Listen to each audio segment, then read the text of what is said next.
Hello बच्चों, कैसे हैं आप सभी। मैं आशा करती हूँ आप सब बहुत अच्छे और स्वस्थ होंगे और बच्चों तैयार भी होंगे एक नए अध्याय के लिए, है ना। तो चलिए बच्चों, आ जाइए अपनी अपनी कॉपी किताबें लेकर, क्योंकि आज की कक्षा में हम शुरू करेंगे हमारा तीसरा अध्याय, जिसका नाम है नटखट मंकू। तो बच्चों देखिए यहाँ पे नटखट मंकू आखिर है कौन। तो आइए बच्चों हम इसे पढ़ते हैं, जानते हैं कि आखिर ये है कौन। तो चलिए बच्चों बड़े ध्यान से पढ़िएगा इस अध्याय को, आपको ये पढ़कर बहुत मजा आने वाला है। चलिए आ जाइए बच्चों, सबसे पहले हम इसका पाठ परिचय जानेंगे। बच्चों देखिए इसका पाठ परिचय देखो क्या है। बच्चों कभी कभी शरारत करने में कोई बुराई नहीं, क्योंकि बच्चे स्वभाव से शरारती होते ही हैं। लेकिन कभी ऐसी शरारत नहीं करनी चाहिए जिससे दूसरे को या स्वयं को नुकसान पहुंचे। तो देखो बच्चे, हमें इस अध्याय से यही बताया जा रहा है, कभी भी देखिए हम शरारत तो कर सकते हैं ना, छोटे बच्चे तो शरारत करते ही हैं, लेकिन आपको ध्यान रखना चाहिए कि आपकी वजह से कभी भी कोई नुकसानी में ना हो, है ना। किसी को कभी कोई परेशानी ना हो, आपको नुकसान ना हो, है ना बच्चों। चलिए बच्चों उससे पहले हम देख लेते हैं एक बार शैक्षणिक लक्ष्य। देखिए क्या है, जैसी करनी वैसी भरनी, किसी को कष्ट ना दे। तो बच्चों देखिए यहाँ पे आप जैसा करते हैं आपको वैसा ही मिलता है, इसीलिए हमेशा अच्छे कार्य करें, ठीक है। और बच्चों किसी को कष्ट कभी ना दें, ठीक है। चलिए बच्चों आ जाइए, अब हम शुरू करते हैं हमारा ये नया अध्याय। चलिए देखिए, चंपक वन में मंकू नाम का एक बंदर रहता था। बच्चों देखिए यहाँ पे ये है बंदर, जिसका नाम है मंकू, ठीक है। किस वन में रहता था बच्चों? चंपक वन में। वह बहुत नटखट था।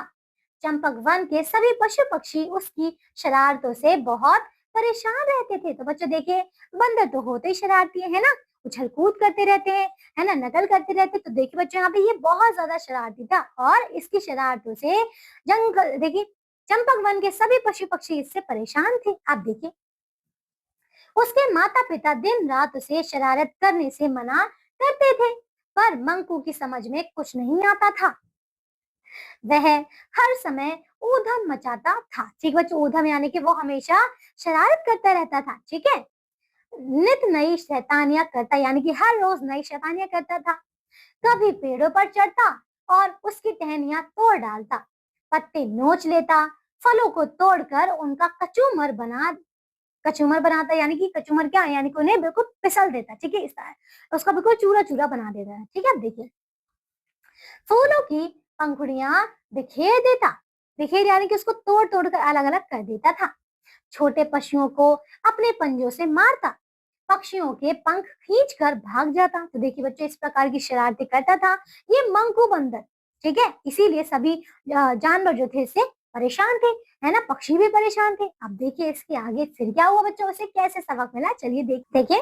एक दिन वह अपने बंदर साथियों के साथ खेलते खेलते खेतों में चला गया, ठीक है। वो कहाँ चला गया बच्चों? अपने बंदर साथियों के साथ वन में जो है बच्चों खेलते खेलते खेतों में चला गया। हरी भरी सब्जियां देखकर सभी बंदरों का मन ललचा गया। सबने जी भर कर खेत से सब्जियां तोड़कर खाई, ठीक है। जी भर कर यानी कि पूरा मन भरकर, पेट भरकर वहां से सब्जियां तोड़कर खाई, ठीक है। पर मंकू तो मंकू ठहरा, उसने सब्जियां खाई कम और उखाड़ उखाड़ कर फेंकी ज्यादा। तो बच्चों देखिए मंकू ने क्या किया, मंकू ने सब्जियां खाई तो कम, लेकिन उसने तोड़ तोड़ कर फेंक दी बहुत सारी, ठीक है। उसने नुकसान किया। अब देखिए बच्चों इसके आगे फिर क्या हुई, देख रहे हैं बच्चों किस तरीके से उसने सब्जियां तोड़ तोड़ कर फेंक फेंक दी, है ना। चलिए अब आगे देखिए फिर क्या हुआ बच्चों। तभी वहां उस खेत का किसान आ गया, ठीक है। देख रहे हैं बच्चों, ये है उसका मालिक खेत का, ठीक है। वो आ गया। अपने खेतों को जड़ते देख किसान को बहुत गुस्सा आया।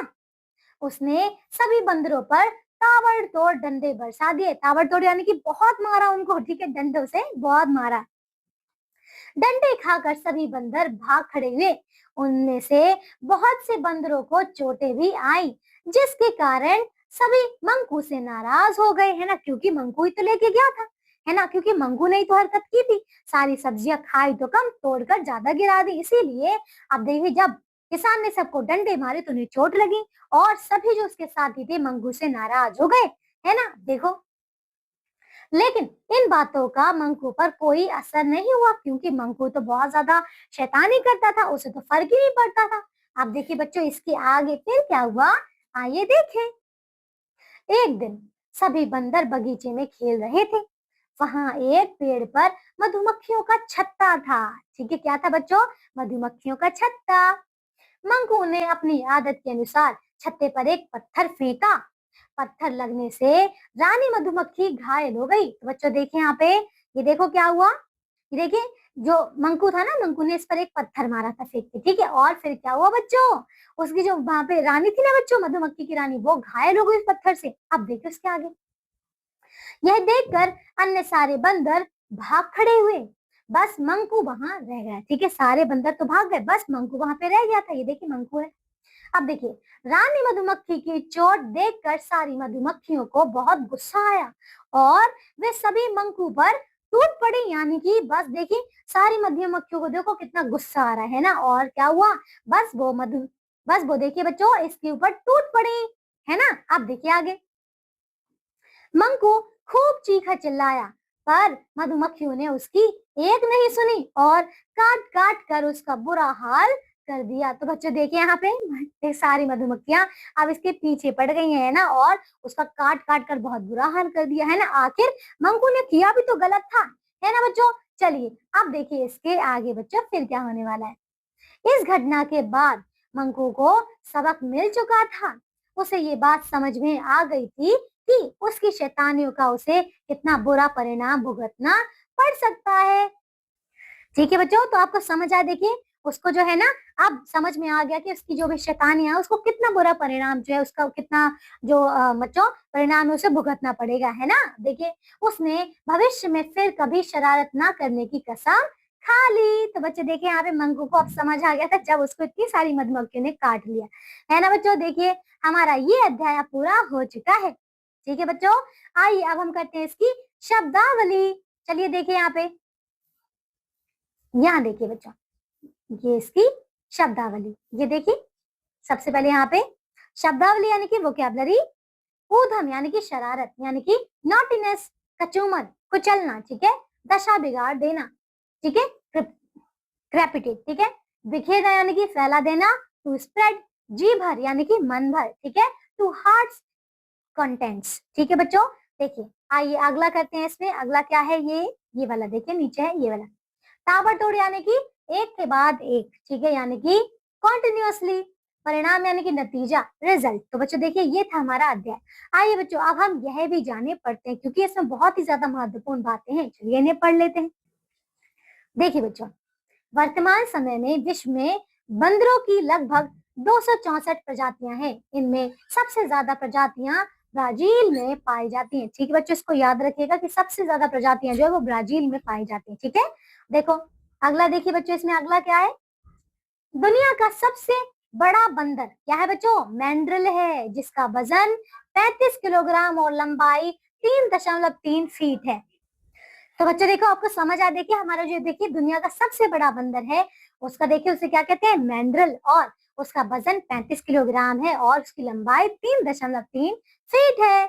अगला देखिए बच्चों और क्या है इसमें महत्वपूर्ण बिंदु, देखिए पिग्मी मोरमोसेट बंदर की सबसे छोटी प्रजाति है, इसकी लंबाई 4 इंच और वजन 100 ग्राम है। यह बंदर इतना छोटा है कि इंसान की हथेली पर आराम से आ सकता है। देखिए बच्चों यानी कि हथेली के बराबर छोटा सा बंदर, ठीक है, याद रखिएगा इसका नाम बच्चों। अब देखिए अगला, जापान के रेस्टोरेंट में बंदर वेटर का काम बड़े ही अच्छे तरीके से करते हैं। तो बच्चों समझ आया, यानी कि जापान में बंदरों को भी काम पे लगा दिया बच्चों, ठीक है। अब देखिए बंदर भी मनुष्य की तरह केले का छिलका उतार कर खाते हैं, बंदर को गिनती करना भी सिखाया जा सकता है। तो देखिए बच्चों ये था हमारा अध्याय और बहुत ही ज्यादा महत्वपूर्ण बातें बच्चों, है ना, समझ आया। तो बच्चों देखिए हमारा अध्याय पूरा हो चुका है, इसके आगे आपको दिया बच्चों अभ्यास कार्य, तो आप सभी बच्चे इन प्रश्नों को अच्छी तरीके से पूर्ण करेंगे, ठीक है बच्चों।